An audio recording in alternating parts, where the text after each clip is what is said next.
promise. All right, Chrome. Fix that in a minute. Fresh.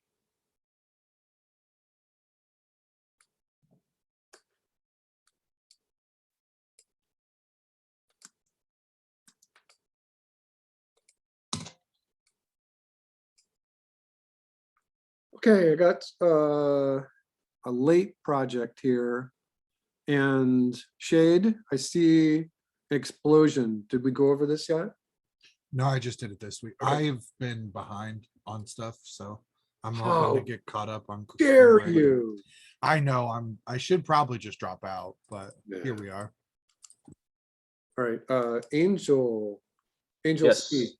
Have we seen your explosion here? No, I just submitted that this Saturday. All right.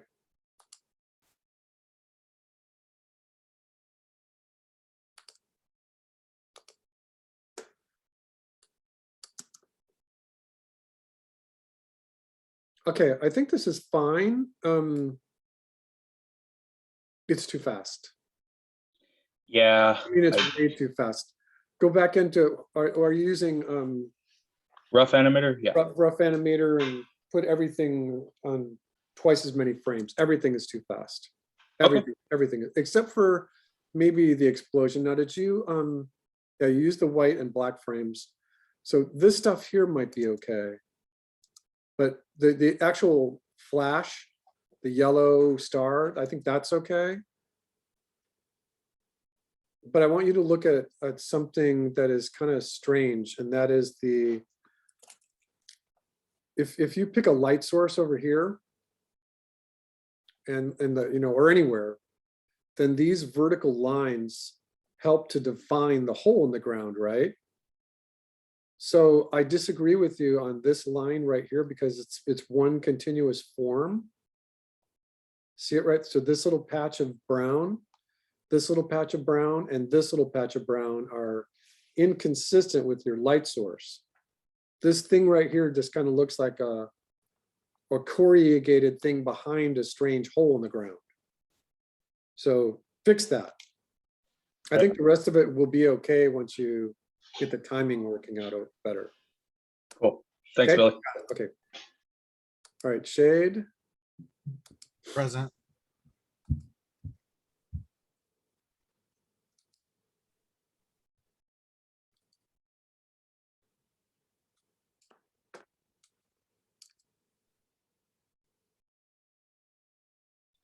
Yeah, that looks okay. Timing is good. Yep, okay, so the only thing that's kind of inconceivable, That straight line, yeah. this straight line back here. I was gonna So- go in and fix it, and then I just ran out of time. Okay, but you know to do that before you put it on your reel. Because that's just practically inconceivable. Yeah. Oh, I'm gonna turn into Wallace Shawn in my next life, I promise. Everything else looks good. Thank you, Shade. All right, and then I see this late too. And this is Deborah.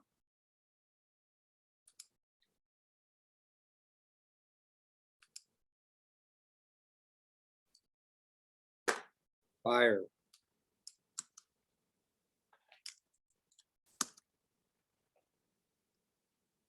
Okay, this looks good. Okay. So I'm looking at the main forms, and a lot of times what I'll do when I'm looking at animation is look at one part at a time. And so I think that the left and right movement is okay. The upper movement of all these guys is okay. I think that you just need to get these flyaway embers to continue up. Deborah? Deborah. So yeah, I think they go away just a little too fast. Like this one right here, this one's too big to just disappear. So this one on the left, it needs 4, maybe 5 more frames, drawings, where it continues to go up, especially that one. But I think you can continue even up to go off the screen, but the main components of it are looking good. All right, thank you, Deborah. Hey. Fresh.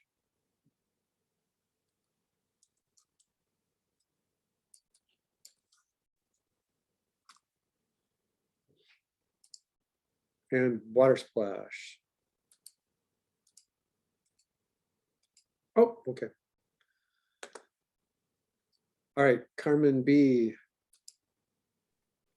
Hello. Hello.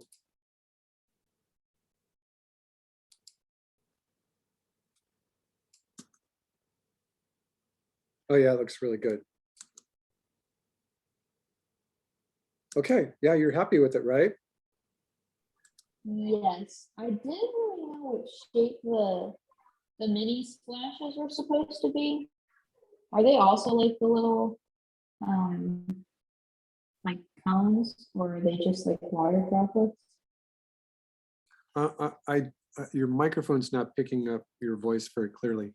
What? No. Say it again. Can you hear me now? Yes. Let me see.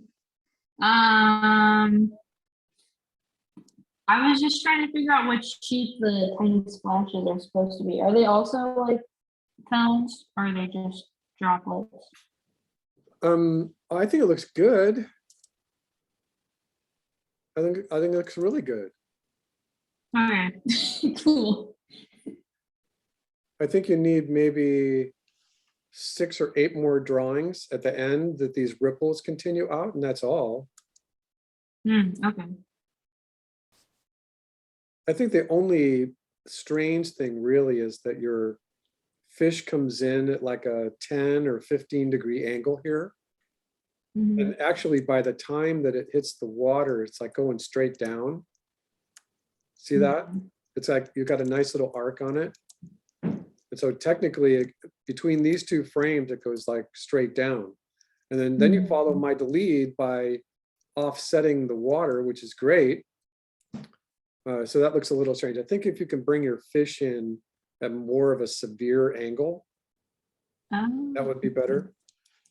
And then I think that your next step, and this is for everyone, is that you just need to go in and decide what your forms look like. Because it looks like you've got overlapping forms here. So this is like your core. So if this is a shape that's coming towards us, then just define these shapes. I think you've got a really good start on what they look like.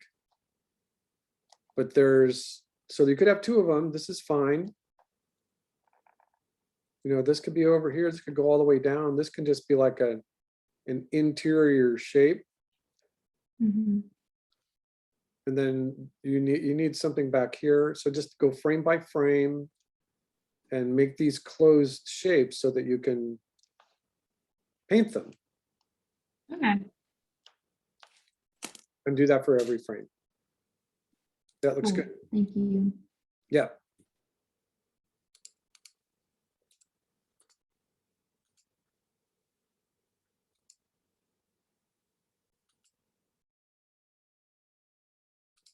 This is Deborah.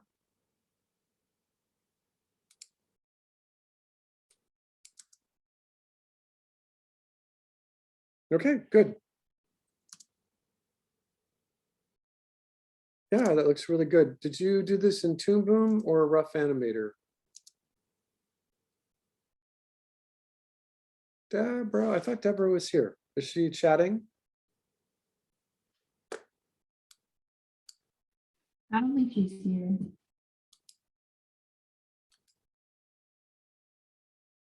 Huh. All right, well, maybe she'll see the recording. So the only thing that you may want to think about aesthetically is that the motion of the rock is good. The water splash is great. You know, I think that you could try the very first frame of the water splash. So this is already big. Try a frame where it's just the small, really small version, really small in between this and this, so like a straight in between. But I think the aesthetic is that you've got those black lines in there, and they're really giving you a lot of contrast. And I would try to make those more of a teal blue or blue rather than black. It's not the worst aesthetic I've ever seen, but it is just a little bit distracting because it's not everywhere, and you're not finishing your forms all the way either. But the mechanics of the water look really good. All right, thank you, Deborah. All right, and Magnus.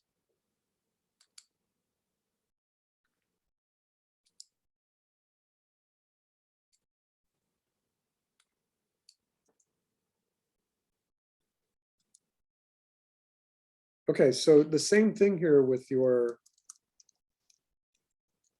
rock coming in, and those two frames right there cause your rock to almost have a straight down arc to it.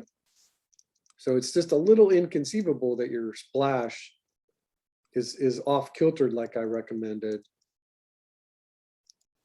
All right, so I think that would just improve. Bring the rock in at more of a severe angle.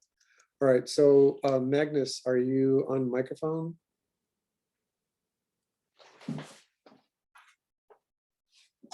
Magnus is not on microphone. All right, so I have a suggestion for you.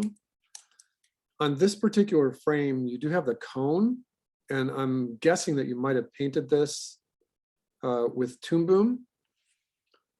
And I didn't make a list because I see a gradient in there from blue to rose or whatever. Can you, I don't know if you could do a gradient in Rough Animator. But I think that you can do whatever you want there, but all these shapes are all medium-sized shapes. So what I would recommend is if you go in and give yourself some smaller shapes and some spray. I think just even me drawing these little bits right here helps improve the overall aesthetic. And remember that what you're doing is that you're trying to create this on an oval here. So if this part is your oval in the middle, then there should be representation of all parts out with the spread of the oval. All right, and then on this particular frame,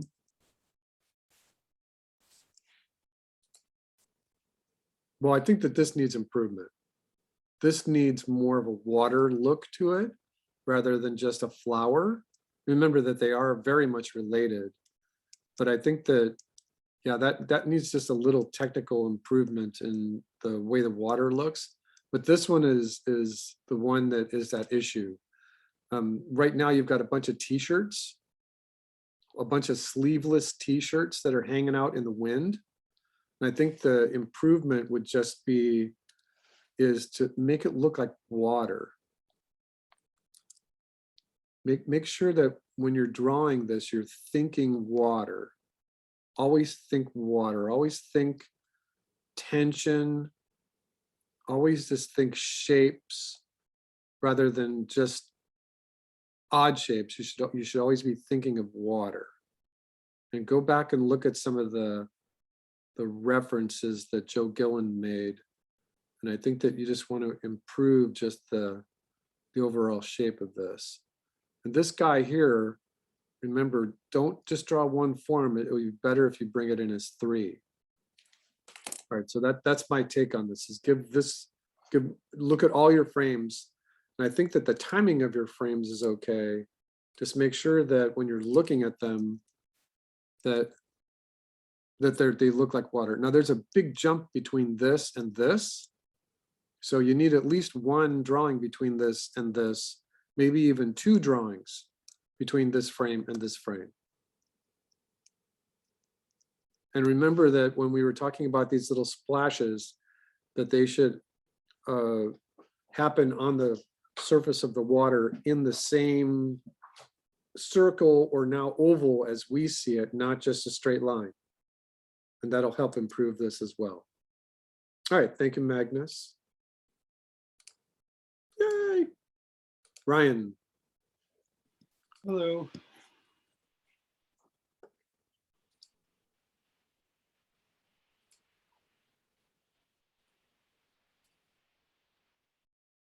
Am I recording? Okay. Okay, so Ryan, this looks good. This is just your first pass. Rock comes in, okay. Splash up, the rough is good. All right, so I think that there's one thing that can help you with your improvement here. And that is that, remember that when we were talking about the water reaching its apex, right? It comes up on the cone, it rises out of the water. And so what I instructed you all to do is get like this shape right here to just come up, right? Right. And I see that, that's correct. I see that is correct, but it stops right here. And it goes down. See that? It goes down. So Right. the idea would be is that this water has a trajectory. It So comes this out. little volume of water needs to go out this way. This volume of water needs to go this way. This would come down. And remember that if this had an oval feel to it, that there should be a approximate oval on the ground plane on the surface of the water. So I think that these frames here are at issue. The Yeah. overall, the up is good, but then it just starts, it's just like, it goes backwards almost. And it looks okay. But I think that it just kind of wilts as a flower instead of, hold on one second, oops.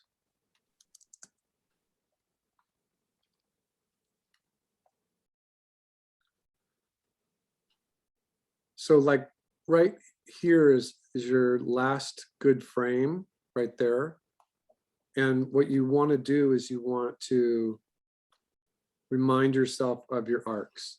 So this water has come up out of the surface of the water and it should go this way. This water is going to come up and go this way, right?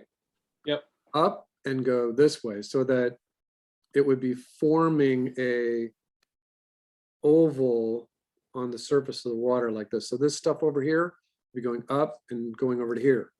This would be going up and then over to here. This over to here and here, like that. So everything follows this trajectory right here, up and over to that point, right? And so I'm going to just leave that there for a second. And you can see that that would be a decent layout. But then as your water continues, you can just see that kinda it just falls. goes, it just falls straight down. Yeah. So get it to move on that arc properly and it'll be better. Right now it looks okay. I'm not quite convinced about these ripples right here. Yeah. Remember that the idea of the ripple was that they are ripples in the water. They're concentric circles that go out to infinity, although they decay after 12 drawings or so. But I do disagree with the ripples being just like these little Little wiggly, squiggly lines. these wiggly worms that are in the water. Yeah. Don't draw wiggly worms, draw real ripples. Okay. All right, and then I've got Delilah.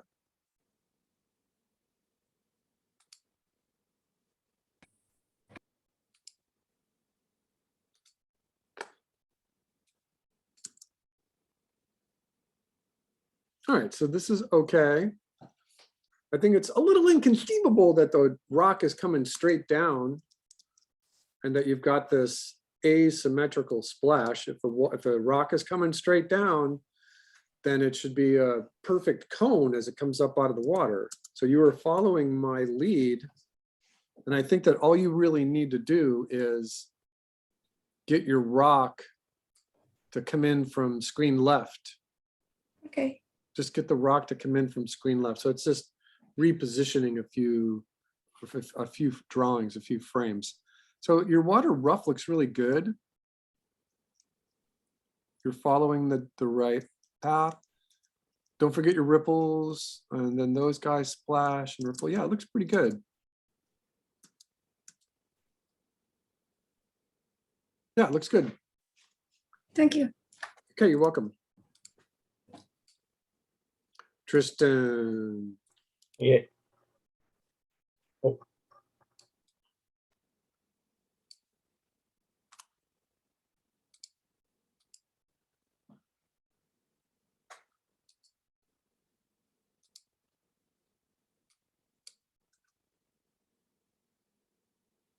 All right, so this is a good start, Tristan.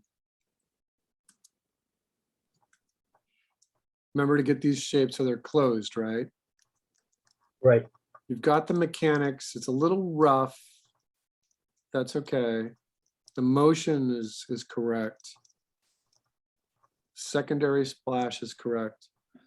Your timing looks good. So yeah, now go back and just improve the aesthetics on all those water drawings. And like I said, keep the Joe Gilland up and then go back in and do a final pass on it. Okay. Right, and then I'm gonna take a look here. Did anyone else just upload? Okay, so let me stop sharing here for just a moment. All right. Oh, Magnus.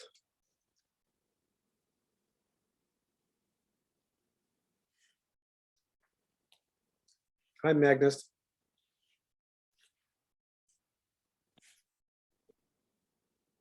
Magnus. Hello. You were in and then you got kicked out or dropped out or something. Hmm. And Yeah, I was at work. We went a little longer than I thought we would. That's okay. Sorry about that. So I gave you a critique on your water. Go back and look at the video when I posted on YouTube. Right? All right, so let us take a 15-minute break, and when we come back, I'm going to do a couple of fun things for you, keeping in mind that I don't want you working over spring break unless you want to get caught up because you're still working or didn't hand anything in today. I'm looking at you, Chloe. Angry eyebrows. Yeah, take a 15-minute break.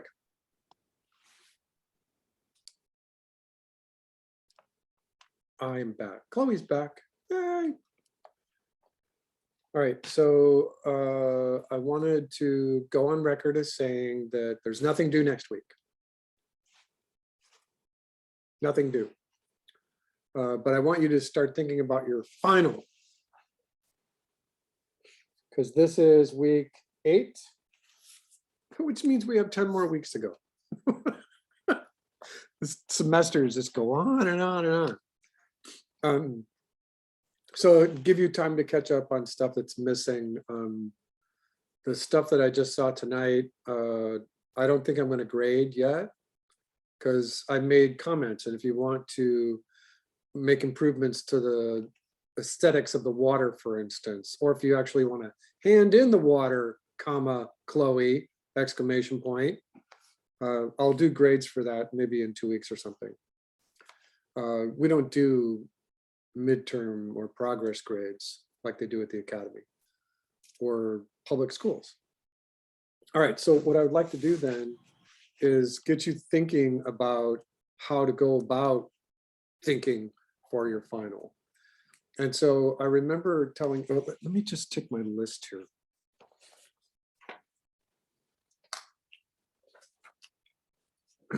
All right, so I'd made a comment that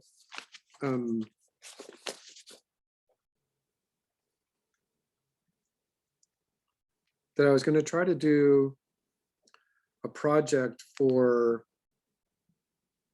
it's a interesting little project that gets you thinking about cycles for animation, but I kind of changed my mind. Let me see if I can find one of the old versions of this.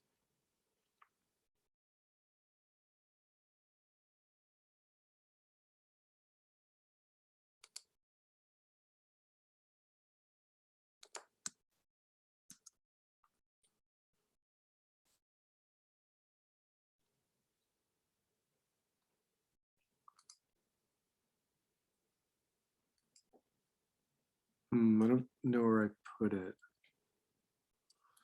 Let me check my other drive.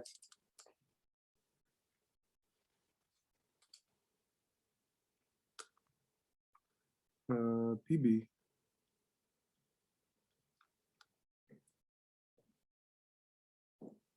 Calvin. All right, so I think what I'd like to do is this, if I can find it, I'll explain how this works, and leave it at that. I think that it's interesting as long as I can find it. If not, we'll forget about it.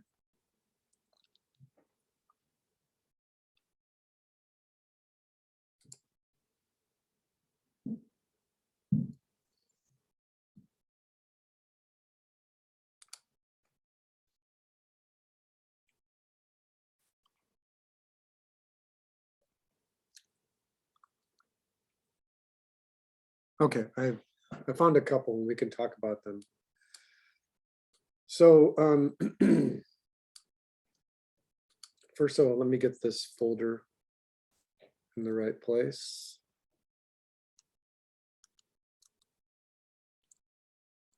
All right, we'll just go from here. So originally what I had in store was the idea of coming back from spring break and doing my little car animation. And let's just take a look at one of these. And so without playing it first, I'm going to explain that it was a thing in animation where you could get basically either 16 drawings on 32 frames. And you can get this car to cycle in infinity. The wheels are moving. The lines in the road are moving. The telephone poles are moving in infinity. And so this is what this one looked like. And I think I told this student that it's odd that the way I did the demo, the car was driving towards us. And this car has the look that it's facing towards us, but it's actually driving away from us. So that's just one version of it. Let's find another one. We can't see that one. You can't, If you just showed us. am I not sharing my screen again? Nice. Thank you for catching me, Chloe. All right, so once again, this project kind of fit in. It was a study in how to get elements working in a animation to just 16 drawings, and you could get a car to animate into infinity. You know, to a greater or lesser extent, this one is interesting, but it's not the best one I've seen. So let's take a look at this one.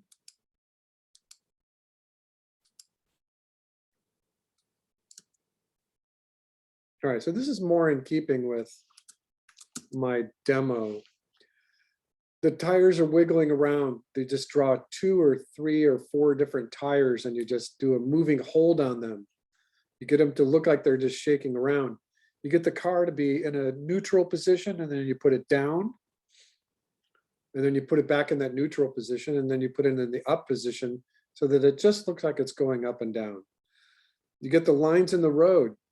You just draw one set of line in the road and then we plot it out that you 8 drawings, total of 8 drawings, and you get the lines in the road to move infinity. The cactus, it's just 8 drawings. But in this one, the car, the wheels, the road, the telephone poles are cycling 3 times. And then on the 4th time, then you see the cactus go away. So it's an interesting project because it teaches you how to get things moving on 2s and 4s and 8s. And the idea of something looping like this is very cinematic. And I just thought it was an interesting thing. Let's see if I can find one more.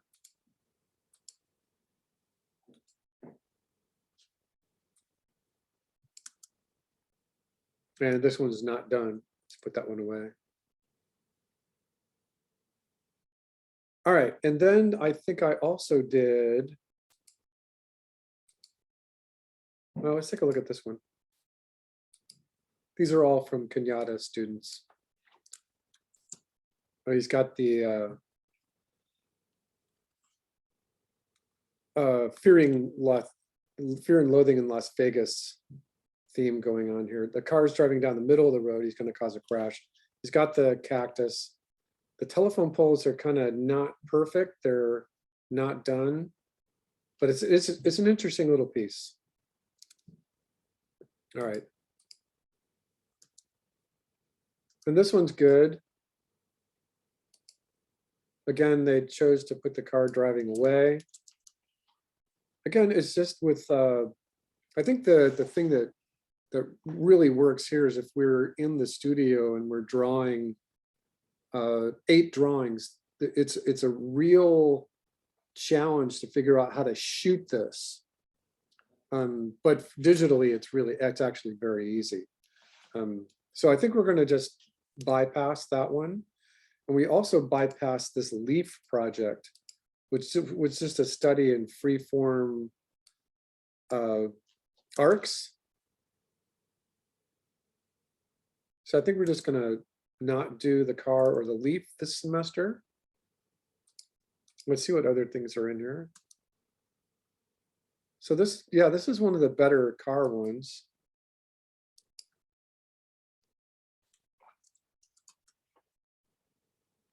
The road, the car, the telephone poles, cactus, all moving correctly. Yeah, this is a good one.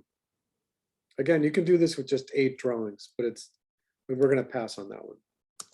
All right, so instead, what I thought we would do is talk about. Oh yeah, this was Hannah Ha. This is just a particularly good one. It's nice. All right. So the thing that I wanted to talk about was just a couple of things first. One is, let me see if I'm in the right place here. I had this set to go in order. Yeah, okay. So remember that when you're thinking about a film, to always kind of look at the trivia button. When you're on Internet Movie Database, you can see all kinds of things in this trivia button. Remember, it's someone else wrote it, so there's a chance for mistakes in there. But it's interesting reading through these. Sometimes I like reading through all the way to the end where the little yellow line is. Spoilers! Before I see the movie, so I know something about it.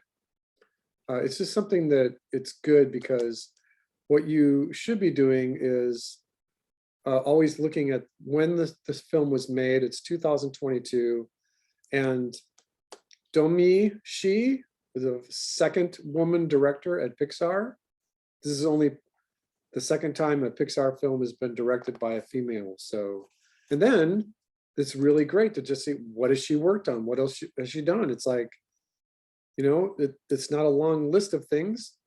So she was an animator on Inside Out, Good Dinosaur, The Incredibles, Toy Story 4, and now she's directing, right? So that's a really great thing to do. And for the most part, Internet Movie Database is accurate, and it's a good thing.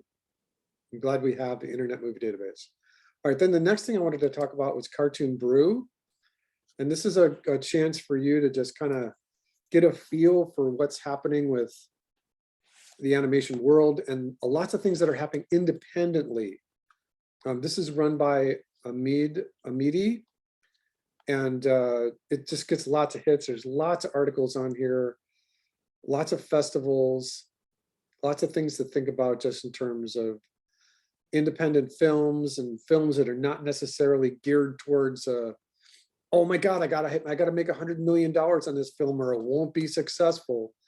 Some of these people just do films for the love of making films, and they have no intent on becoming famous or hiring Tom Cruise to do the voice, because it's about the story and the animation. And sometimes you find interesting people, and then you can go back and see, hey, I wonder if those people are on LinkedIn, and then you can start really building your network. So this is a good place. These two are good. Then the next one is Animation World Network. probably already know this one. It's one of the bigger websites for animation out there. Pretty 3D heavy. You know, there's some things to look at. Sometimes what I'll do is I'll get like the newsletter feed, I'll log in or register. And so I'll just get the daily feed. I haven't done that with this one. But having said that, On one oops, I didn't want to do that. I wanted to make a mention of this, which I don't think I talked about last week. So this is Robin, the next feature film from Aardman Studios, you know, Wallace and Gromit, Curse of the Were-Rabbit, Shaun the Sheep, all that's through Aardman Studios in London. And this is a stop motion film. It looks really great. And it's coming out the holidays this year. It says 2021, but I believe it's supposed to come out at the end of this year. Robin. Okay. All right, then you have ASIFA San Francisco. ASIFA, Association Society International Film and Animation. This is run by, well, I don't think he's emeritus yet. One of the longstanding professors of animation at San Francisco State University. And I do get the feed from this. There's lots of local artists in the Bay Area, all the way to Los Angeles.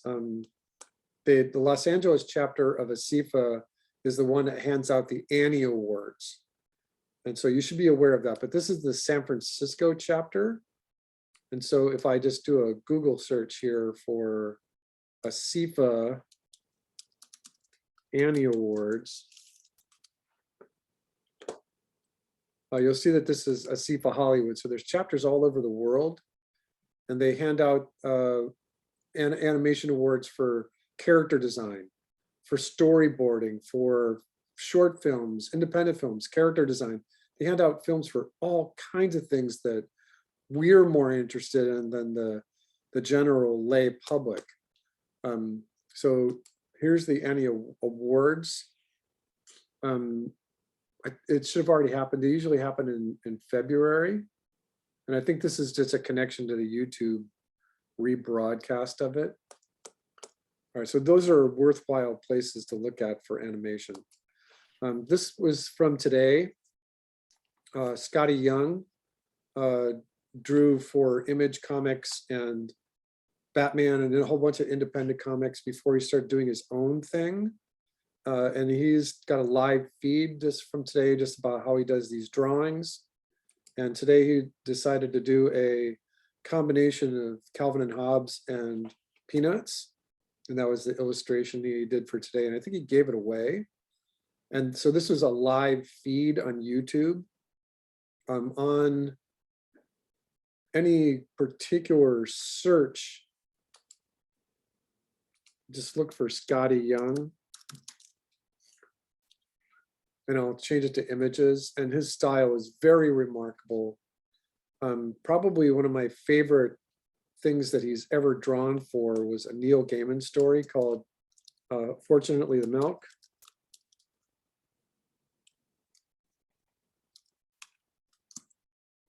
Spelling it wrong.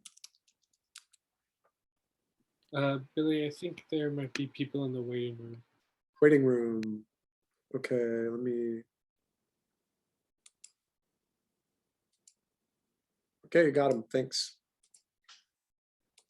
All right, so this is very much related to us. Comics is always related to animation. The illustrations that he did for this Neil Gaiman book are just really wonderful. They're fast, they're genuine. The story is really great. It's Neil Gaiman at his best. But geez, the book is just, you read it, you know, I was reading it to my kids. They were a little old at that time, but it's like, oh my God, these drawings are just like incredible. Absolutely incredible. You could tell that he has fun doing it. All right, so two related things there. All right, so then the next thing that I wanted to talk about was the storyboard board on Pinterest. And I put a bunch of stuff in there, getting ready for your final. So I wanted to do this today. It's not due next week at all, but I put a bunch of stuff in there. So if you can just California brown bear with me for a moment, let me walk through this.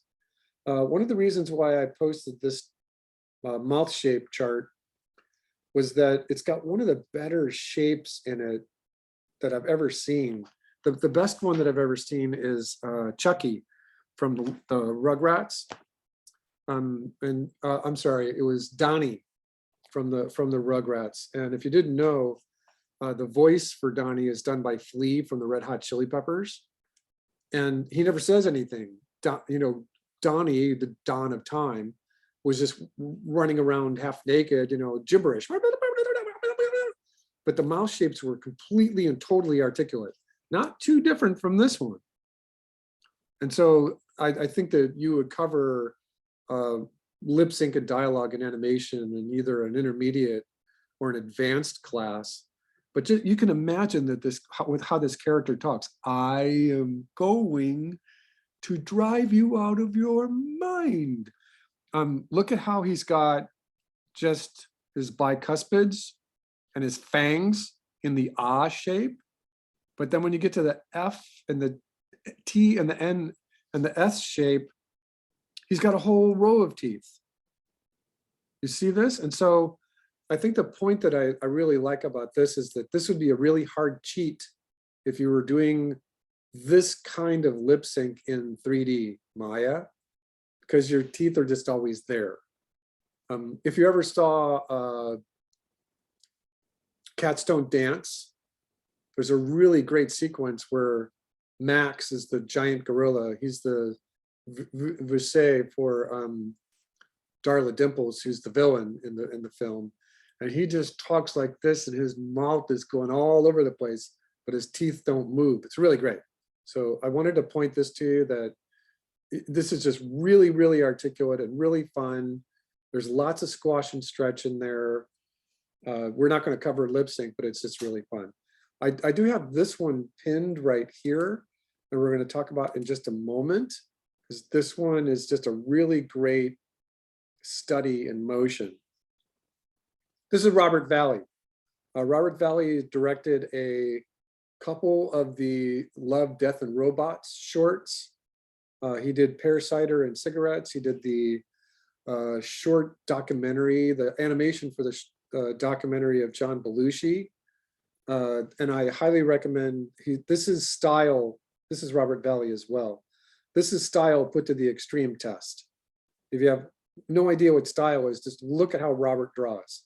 Amazing, absolutely amazing. This is her jump here. I don't think that you need to do this kind of a cartoony jump. I believe this one comes to us from the Richard Williams book. You don't have to do this kind of a jump, but when you're starting to think about your run, catch, and jump, you've got this one or this one. So there's a couple of things to look at there. Oh, I pinned this one because this is Hana Abihana. He was my mentor when I was at the academy.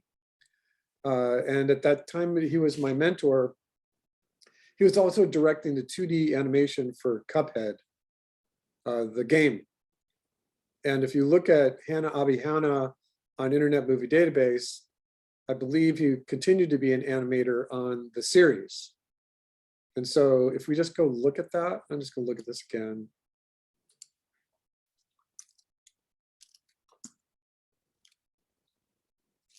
The Cuphead show. And I think that Chloe and I saw this earlier. It's interesting that the Chad Mollenauer and Jared Mollenauer. So let me just do this, the cast and crew. I'm ashamed to admit that I've watched that entire show, I think 3 times already. Oh yeah, it's really great. I forget where I read it, but I believe that both of these are brothers, but they're also both trans. And that's very interesting to me. So they have different names in a different credit listing. All right, so what I wanted to find here was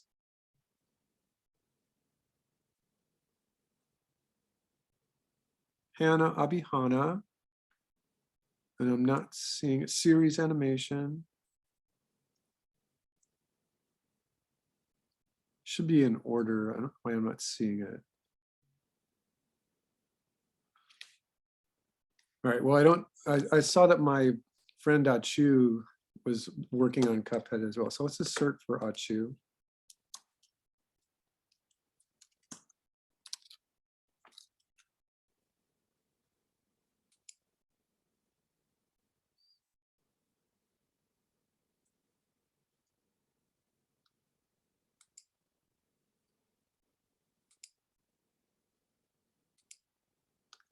Hannah, didn't we see Achu working on the Cuphead show? Or am I out of my mind? I thought we did, or were you talking about Dave Thomas? Dave Thomas, you're right. Yeah, you're right. I'm sorry. So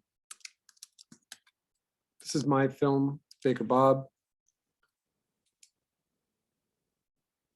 That's me. That's my friend who helped me write the story. Full cast and crew. And I clicked on Dave Thomas. And I saw that Dave Thomas moved from working on all kinds of things. I Am Weasel, Cow and Chicken, El Tigre, The Replacements, The Mighty Bee, Fairly Odd Parents for a while. Wander Over Yonder as the series director with Craig McCracken. And now he's working as a storyboard artist for the Cuphead show. So, and he still doesn't have his picture up there. All right, and then, all right, so let's talk about this one now. I think this is really great. Without animating it, I think that this is a really, really, really wonderful set of drawings. They're gestures. They're very simply drawn.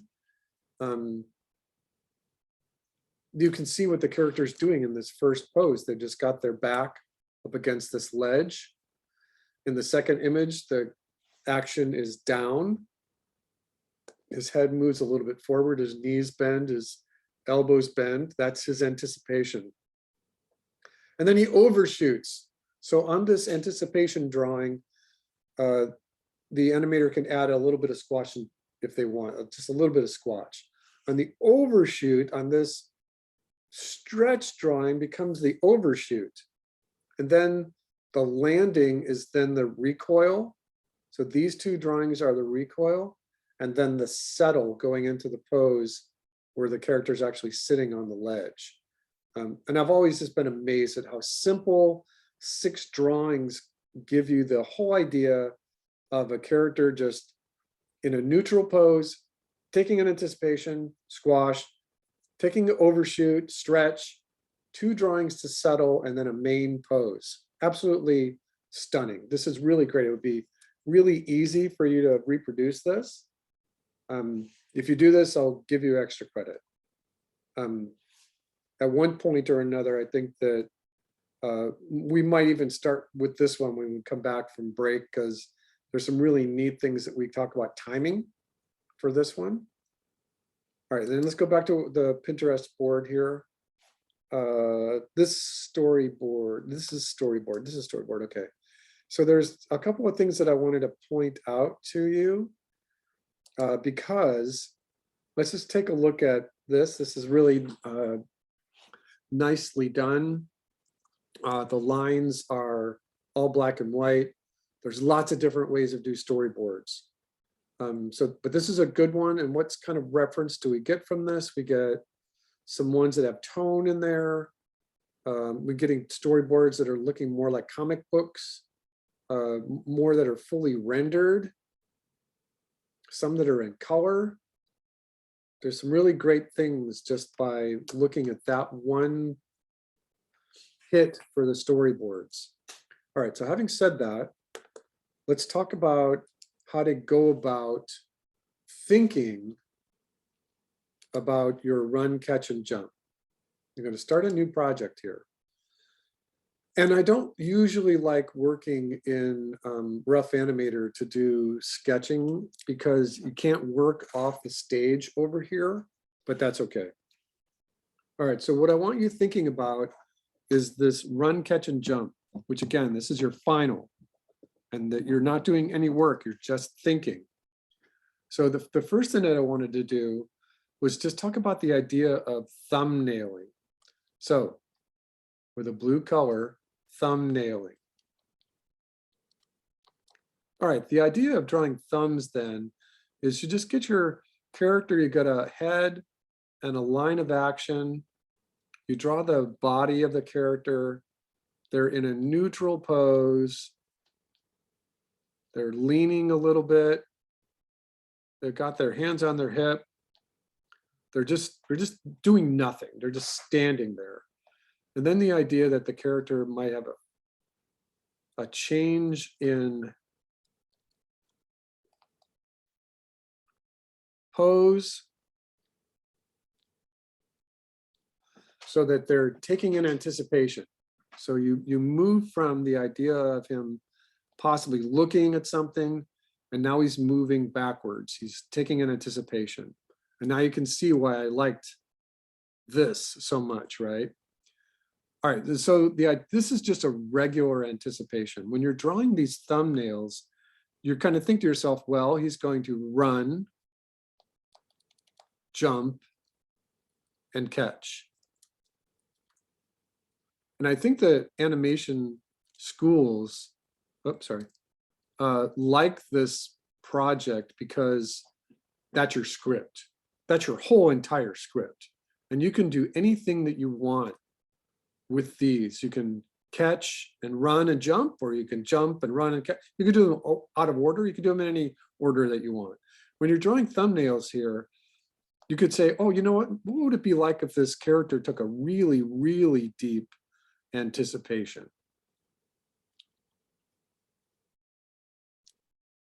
You know, at one point he's going to fall over. You know, so you cross that one out. And then he runs. So what does that running pose look like? He's leaning forward, his body, his legs up, his feet down. You know, you get the character into a run. And you're just figuring out what this run is going to look like. He's off the ground. This is the pose where he's off the ground. And then you come to a pose where he's going to come to a place where he's going to jump over a hole in the ground. And so he squishes down, he sets his foot, he gets his arms up in the air and behind him, and he's going to leap over this. So if we go back to this board, we can see that, you know, there's an essence of it here. I think that Richard Williams is really just going for as much squash and stretch and overlapping action with his shirt as possible, and see if they get any other reference from the book itself. There's lots of things in the Richard Williams book that are kind of trial and error things. And now we're just kind of thinking, right? So here's a good one right here. So this character is running and he jumps and he lands. And I'm going to pin this one to the storyboard board because this is a very nice example of how you work from just a really rough gestural form and then how you lock it down as a character. So this character is just jumping. They're running and jumping. So that's good. So and this one, Richard Williams is giving you a whole bunch of different ways to run. So I'll put that one to the board too.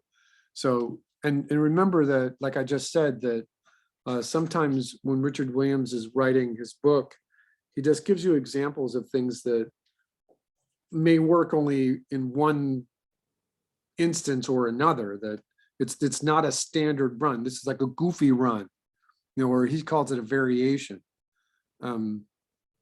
Here the character's got both arms straight out in front of them like they're running scared.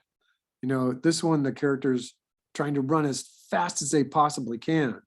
And there's 8 drawings. So what he's saying is this is drawing 1, 2, 3, 4, 5, and 5 is copied down here, 6, 7, 8. And there's only 8 drawings in this whole run cycle, but drawing 1 and drawing 8 are the same. So there's really only 7 drawings in this run cycle, right? So, and I pinned that so that you can look and see it. Remember that that board is in the discussion area, I think.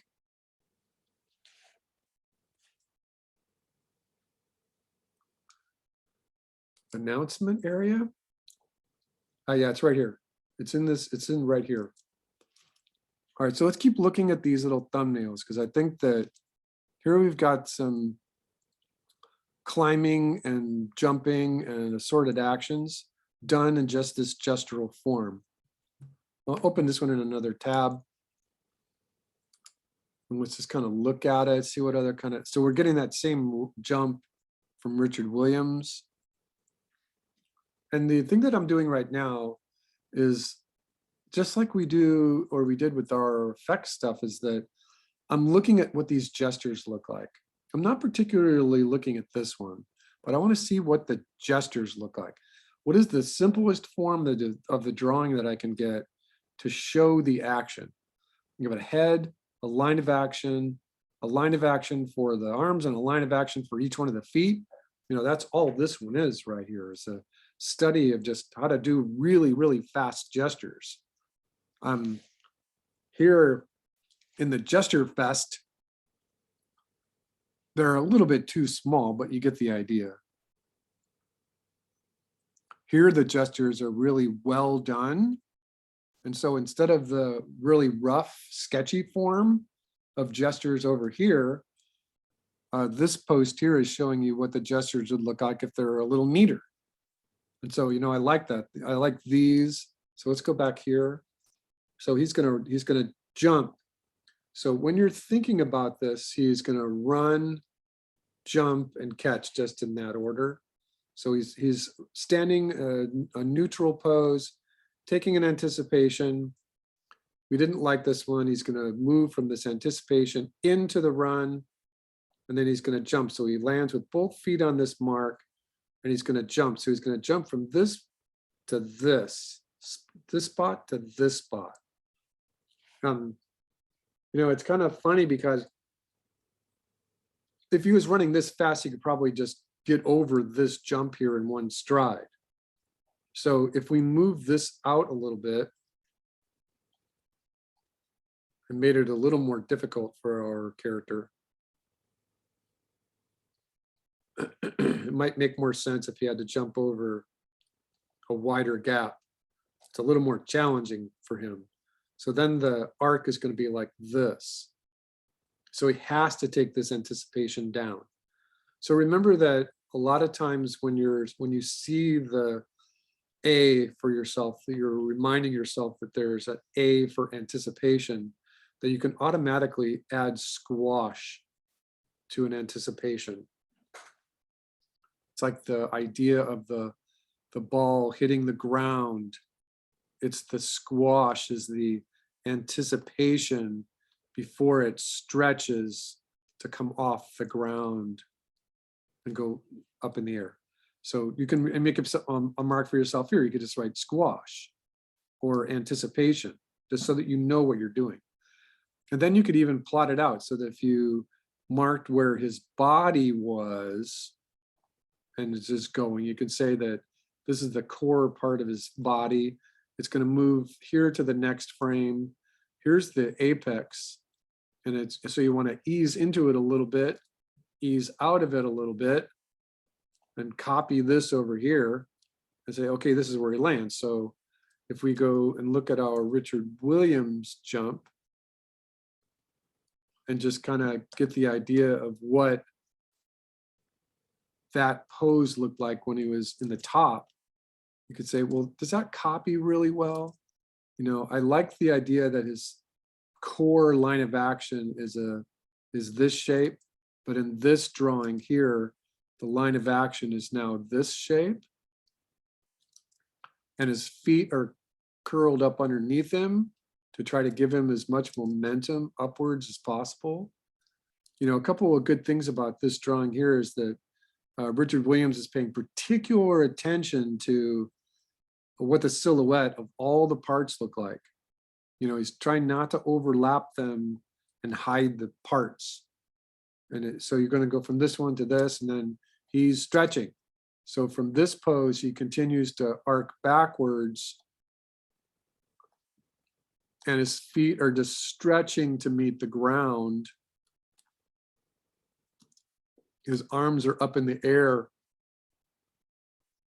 And this is just one way to do it. This is not the tell-all. We're just thumbnailing. We're just thinking about it. And then you've got the actual landing. So you're going from anticipation, squash, to actually you can stretch off the ground. So if his core is here, you know, he can stretch off the ground.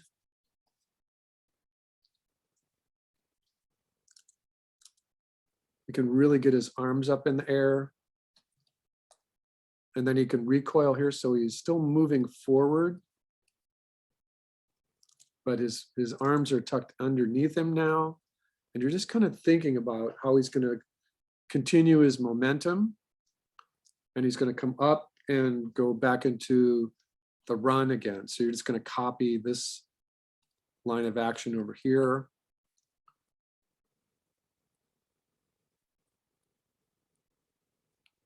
So you're just thinking aloud. You're thinking aloud with your pencil. Static, neutral, taking anticipation, running, taking a different anticipation, up, jump, land, continue, run. And then in the next drawing, you would say, what is he going to do? He's looking behind him, right? So he's running forward.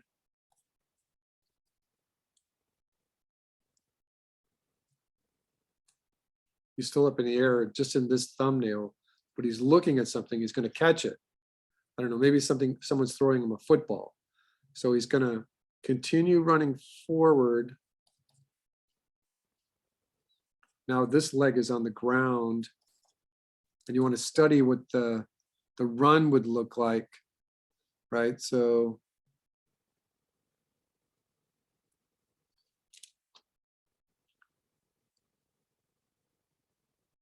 I think that the shapes are already in my mind enough that this foot right here has landed on the ground and is now fully stretched. This leg is up in the air.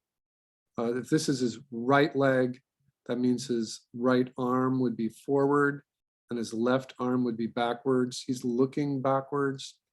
And so you get that one thing where he's gonna either slow down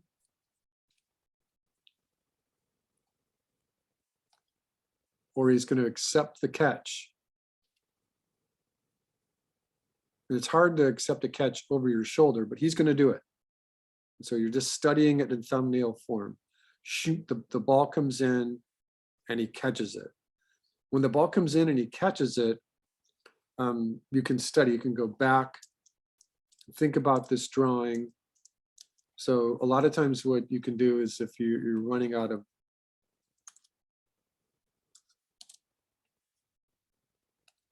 space there, is to just kind of think, oh, if this ball has any kind of weight to it, he might pick up that weight.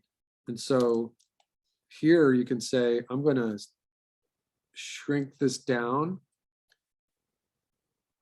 and maybe make it a little wider. What does it feel like if he takes the weight of this ball? What does it feel like if he brings the ball back into his center core? You know, and he's already stopped at this point. All right, so that's one way to think about how you want to do a run, jump, and a catch. Catching it. And then maybe at this point, he stands up in a neutral pose and he's got the ball on his hip and he's proud. And so this is really an important thing here. I want you all thinking about neutral, What is he doing? He's neutral here. Anticipation. The anticipation is a verb. You animate the verbs. Run. Anticipation again. Jump. That's a verb. You land. Right? Animate the verbs. And then run again. And run and you catch. All right, then how much do you squash? How much do you recoil? And then you settle into a proud pose, right? He's got a smile on his face. So this is how I want you thinking. All right, so then another way of thinking it is mixing it up. And you could say, on this one, he's going to catch, run, and jump. And we're going to do this one a little smaller. So here, he's like standing in an anticipatory kind of position. And he's like, hey, dudes, over here. Let me catch it.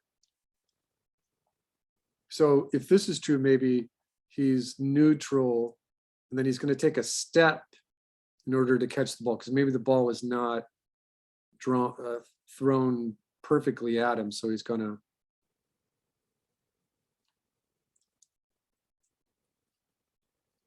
take a step before he catches the ball. All right, so this is the arc of motion for the ball. The other way to think about this is that he actually catches it in this position. So have him neutral.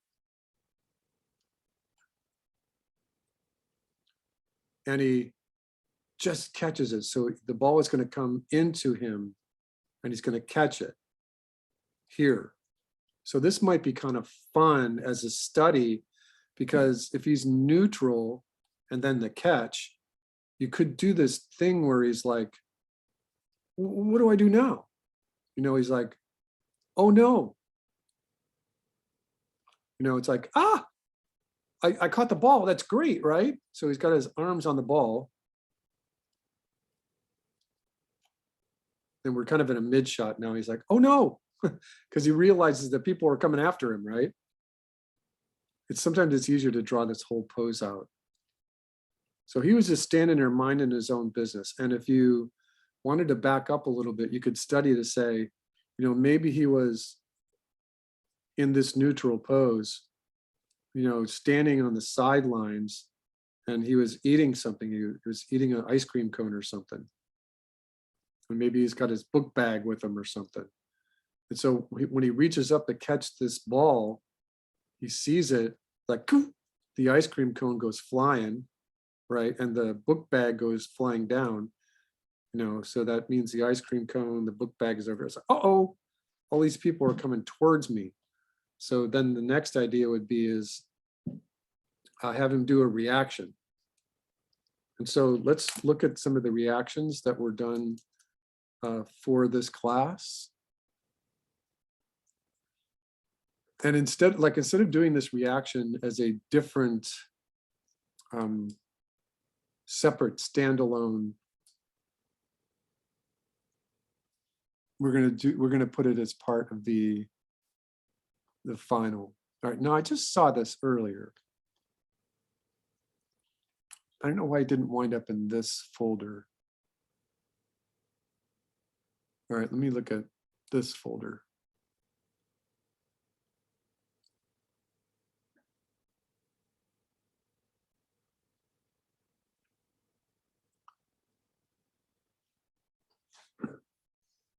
Oh, here we go.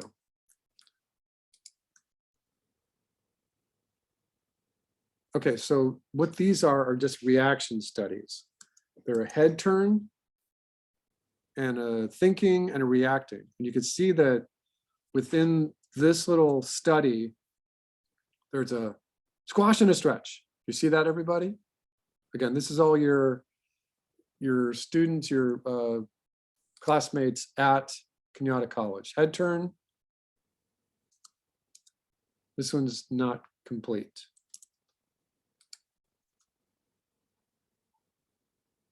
and a reaction. Not the best, but it's okay. And a reaction, okay? So this will all be explained to you as we start to get into the particulars of the run, catch, and jump.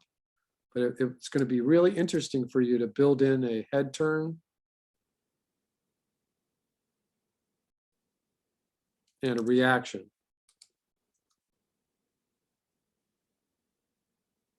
That was a really extreme version. Let's watch that one again. Head turn, he looks, and a whoa, you know, that was good. It was really good. Here's his fourth version: head turn, look, reaction. Head turn, look, reaction. Okay. Head turn, and a simple reaction.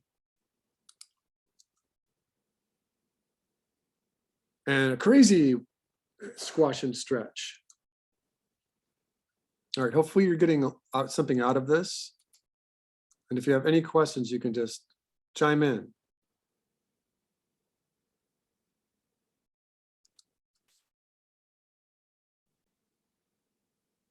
All right, so what I'm looking at is that squash and stretch in the head turn and a reaction.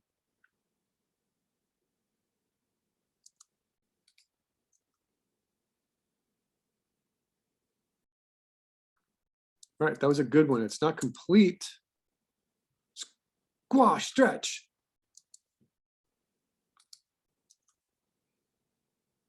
And that was quick, but it was accurate. Head turn, reaction. Head turn, reaction. Okay, it's not quite. Yeah, I think that this one's quick. What I always like to do is talk about a sense of thinking so that you open up, turn, think. And so he didn't give himself time to think before he reacted. All right, so let's look at some run cycles. Let me get them to loop. So you can imagine they're just regular run cycles. We're gonna start with a walk cycle when we come back from break. But that's a good run cycle.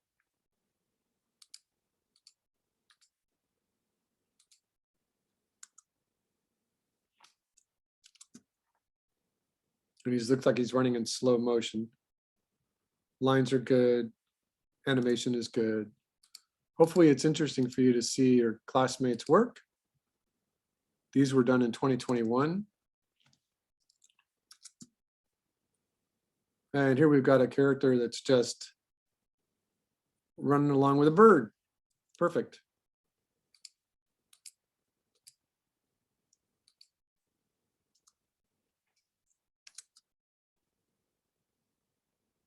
It's usually just 8 drawings.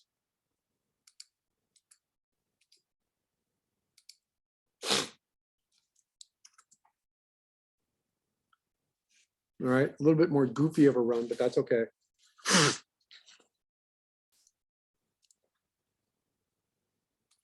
All right, and I don't think that I did the, let me see if I did the run, catch, and jump. Oh yeah, I recommended to this student to not do this. It's a thing in some animation textbooks where they color each arm or leg very differently so that you can keep track of it, but it's kind of disturbing actually. Oh yeah, I liked this one. It wasn't ever really done, but there was just so much spontaneity to it that I just loved it. Really wonderful gestures. We study this frame by frame.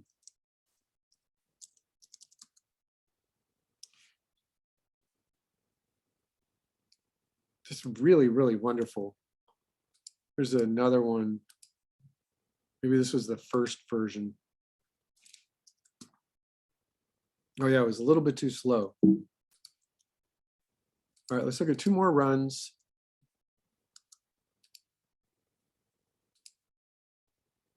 This might have been the first semester on Zoom.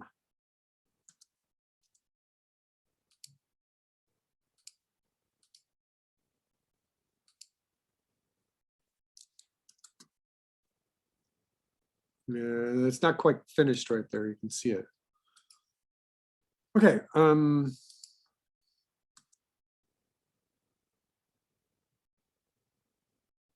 So you got the head turn. Oh, I didn't finish it. You got the head, the look, the stare, the reaction, and then the scratching of the head. I did that one as an independent project.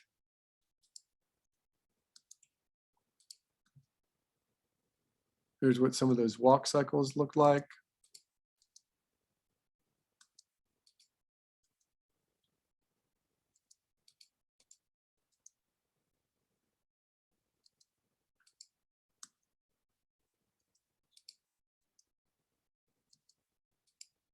All right, we're going quickly, right? There's lots of different ways to do this.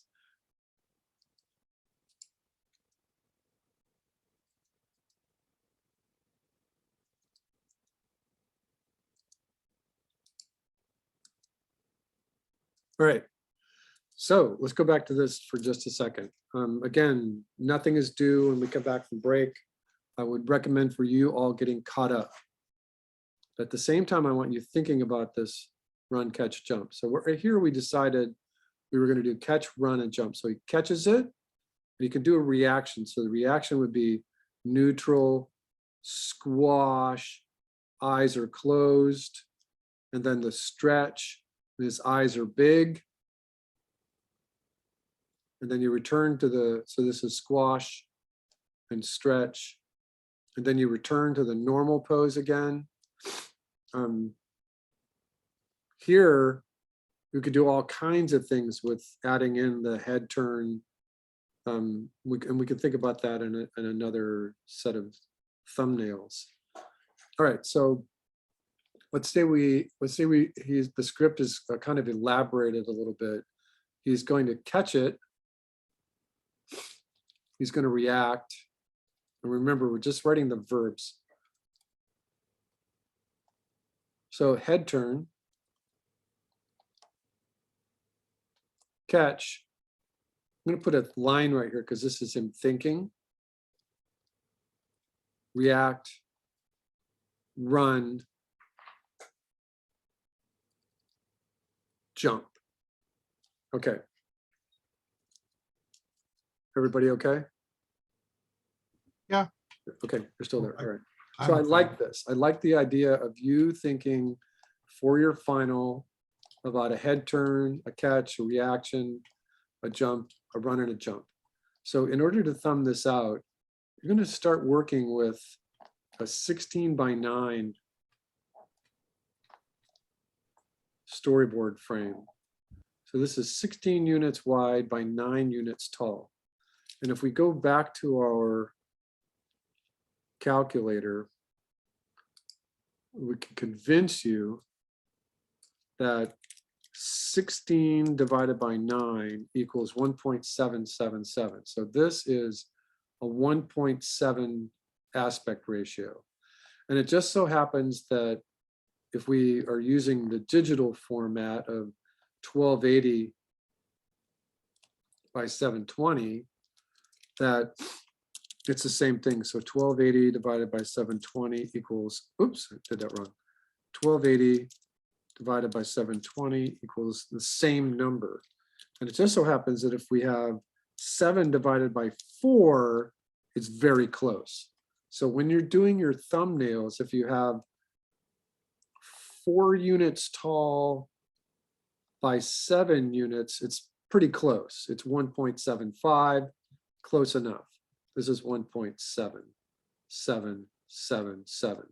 Same thing. This one right here is 1920 by 1080. It's the same thing, 1.7777. But this is your ultimate screen ratio. But when you're doing these thumbnails, I just want you drawing without the frame at first. So in this case, you're going to say, oh, the character is there. So he's just standing there and he's doing something. And he's just going to be in a mid shot. And you can pick. So practice doing these drawings where you're just kind of thinking about how the character is built, you know, and what they might be doing. They don't have to be doing a lot. It doesn't have to be very elaborate. Just something simple. Reading a book. I don't know, whatever you want. But just draw the thumbnails without any of these frames at first. So here, if he is reading a book,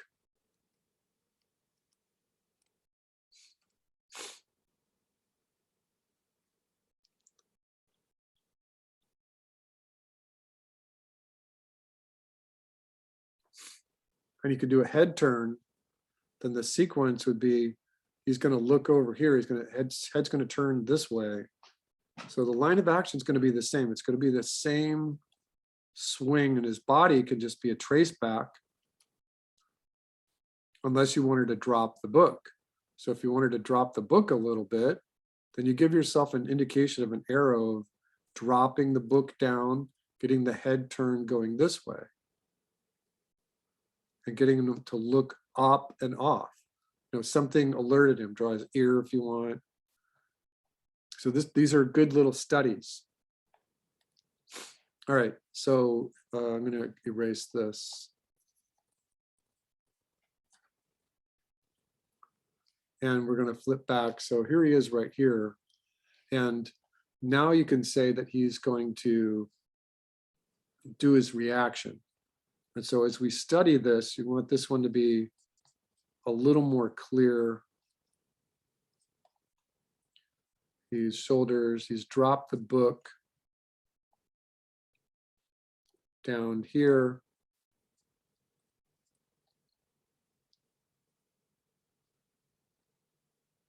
This is his neutral pose. And then this, so this is neutral, and then you have a squash drawing. And the squash drawing, so what you can do is just kind of map the lines out across your paper here and say, as a squash, you have to be going in the down position. So bring his head down and squish it out. So it was oval, but now it's round. And the line of action drives it with it. It's going to be a squash here. His shoulders are coming down. His elbows are going to bend. His book can stay where it is, but it can squash too. In a squash drawing, as in a reaction, the eyes are always closed. And then this is the stretch drawing. So you're going up. And this is a big stretch. The line of action is also stretched out, almost straight. Shoulders are down, elbows are in, book is really down, and the eyes are really big. That's your stretch, and then the return to the normal. So you might have a slight change of expression here in this drawing. You know, maybe in this drawing now he moves the book over here a little bit, and you might decide that at this point he was sitting on a bench.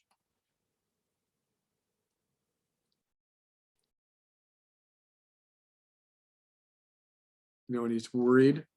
So this is neutral, normal, he's worried. So this is how I want you studying, just random placement on the page so that you can get these, so that you have all of these ideas that you're thinking about before you start drawing your thumbnails. So I want you studying what these poses look like before you actually start putting them in cinematic frames. We know we're going to do this. And so when you're even drawing these, you've got 4 poses here, and you can remind yourself, well, what's he doing? He's going to be he's in a headshot. He's going to be looking this way. So it's in a mid shot, and he's just going to be here. And so this is what you need to do studying your thumbnails. Really gestural, fast lines, draw with your whole arm, squat, and make notes for yourself. But things can be out of order too. You know, maybe you could test what a scramble is going to be like. And a scramble here is that instead of doing just this typical stretch, A scramble is where he comes up, but his arm is going to go up. Both arms are going to go up, and they're going to be, if you can see me in the monitor, they make, oh my God, you know, what was that? He reacts so strongly that the arms wiggle around. So you can have this arm going this way and this arm going this way. And so this replaces this one. It's called a scramble. And it's on the stretch. So he's still sitting, you know, and at this point, the book goes flying off. His eyes are really big. He's like, oh my God, what the heck is coming at me, right? So his arms are wheeling around on him. They're scrambling around. All right, so this is how I want you thinking. You know, and again, you start with the run, the catch, the jump. You study what those poses look like just in terms of how you want you can use any character that you want. You know, it doesn't have to be a human, it could be an animal, anthropomorphization. And then it can be a catch, run, and a jump, or it can be a sitting still, head turn, catch, reaction, oh my God, run, and then jump over the fence. All right, and we'll continue talking about this as we get into the final project. But I think that what happens is that if you work this out carefully, this run is part of our weekly projects. So you're not just doing the run for a weekly project, you're doing it for the final. You're not just doing the reaction as a standalone piece, you're doing it for what will become like a very short little film. All right, so let me save this. Run, catch, jump. And I'm going to put this away. I'm going to come back here. I'm going to come back here. And I'm going to see if anyone snuck anything.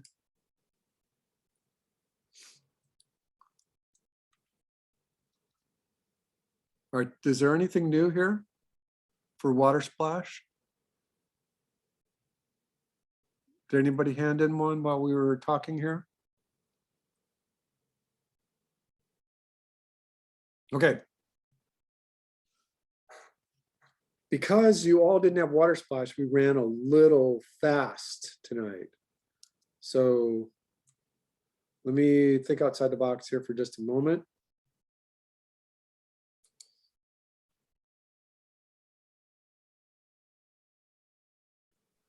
I have a question about the project. You have a question about the what? About the run, jump, and catch project. It's not that I'm having trouble hearing you. It's like your voice is crumbly. Oh, sorry. Okay, wait. I'm only Can you hear getting me? like. What, say it again, Carmen. Hello, hello. Yeah. All right. Try it again. I don't know what's happening. Okay, I can hear that. Now ask your question. Is it working now? Yeah. Okay, I give up. Never mind. No, go ahead. Try it. One more time. She's given up. Chloe, did you hear what she said? No. Do you want to write it in the chat? Wait, hang on. Actually, I think she said something about the run, jump, and catch project.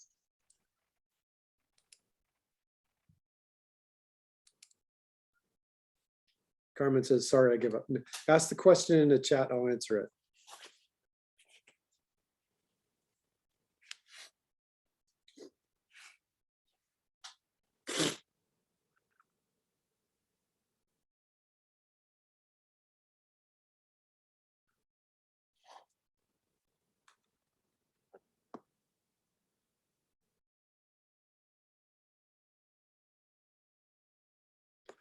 If the character is supposed to move around the screen or stay centered. Oh, he's going to move when he, yeah, you'll see. Yes, he will be moving through the screen. And yes, there are different ways to handle it. yes, the camera can follow the character as they're doing their motion, so he basically stays in the middle of the screen. That sometimes that's a little more difficult than actually letting them run through the shot. So that's all up to you, and you don't have to think about that yet. So the answer is yes and no. Sorry. All right, so let's look at just a couple of things.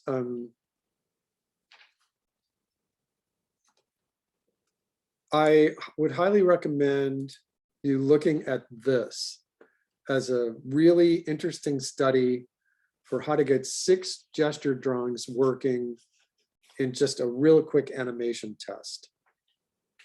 I've had this pinned for years. It's just really wonderful because there's an anticipation, an overshoot, 2 drawings to settle, and your final pose. It's just really great.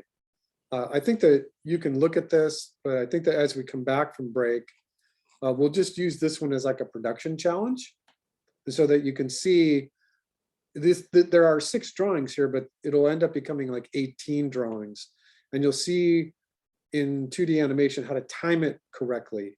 And that is a big deal. Remember that the idea of timing in animation, it's very, very easy to understand, but it's very difficult to master timing. All the stuff that we've been doing so far, you've been following my lead. And in the run cycle you'll do the same thing. But as we get into the more personalized projects, everyone's going to have their own sense of timing. So again, I highly recommend looking at the board here. This one has got like the same kind of feel of a character jumping over a big box. You know, so there's lots of different ways to handle your run, catch, and jump. This one here looks more like it's very exaggerated. You can do whatever you would like.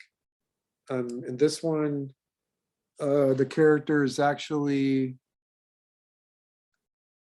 doing a backflip. So there's lots of different ways to do this, but it's good to start thinking about it now.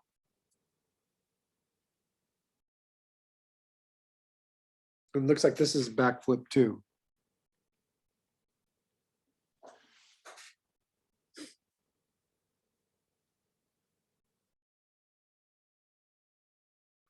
This is a classic one I used to use, where I'm going to pin this one for us.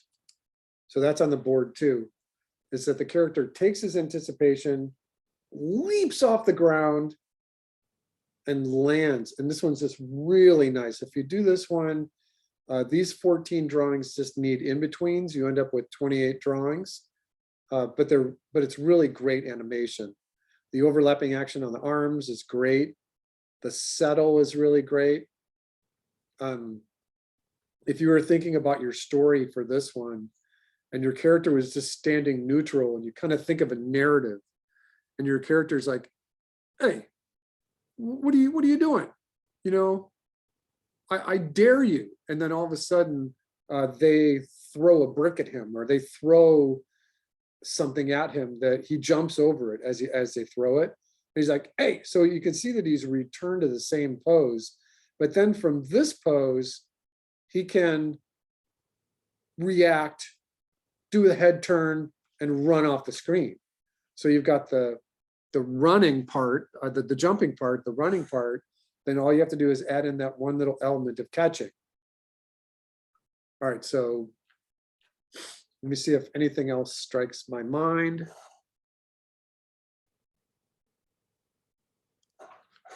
Let's take a look at this.